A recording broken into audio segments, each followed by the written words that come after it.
আন্তর্জাতিক জলসীমায় একযোগে ৫টি কার্যকর এবং প্রশিক্ষণ নৌবহর মোতায়েন করা হয়েছে। এই পদক্ষেপ আন্তর্জাতিক জলসীমায় দেশের ক্রমবর্ধমান নৌ উপস্থিতির কথা ইঙ্গিত করবে বলে জানিয়েছেন ইরানের নৌবাহিনীর কমান্ডার রিয়ার অ্যাডমিরাল শাহরাম ইরানি।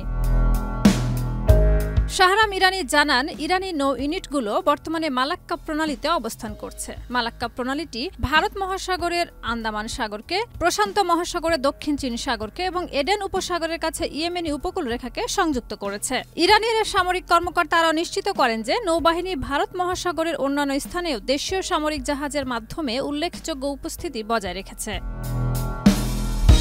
এ কমান্ডার সেনাবাহিনীর যৌথ জুলফিকার ১৪০৩ মহড়ার কথা উল্লেখ করেন। ২২ ফেব্রুয়ারি শুরু হওয়া এই বিশাল মহড়ায় সেনাবাহিনীর স্থলবাহিনী, বিমান বাহিনী, নৌবাহিনী এবং বিমান প্রতিরক্ষা বাহিনীর পাশাপাশি দেশটির খাতামুল আম্বিয়া ঘাঁটির যুদ্ধ ক্ষমতার একটি অংশ প্রদর্শন করা হয়েছে।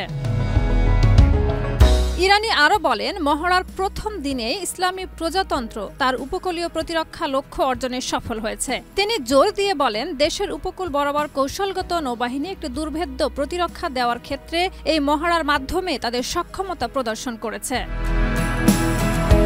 এটি ইরানের সামরিক বাহিনীর জন্য একটি গুরুত্বপূর্ণ পদক্ষেপ, যা তাদের আন্তর্জাতিক প্রভাব ও ক্ষমতা বৃদ্ধি করার লক্ষ্যে পরিচালিত হচ্ছে। শাহিদা রুবি, মাই টিভি।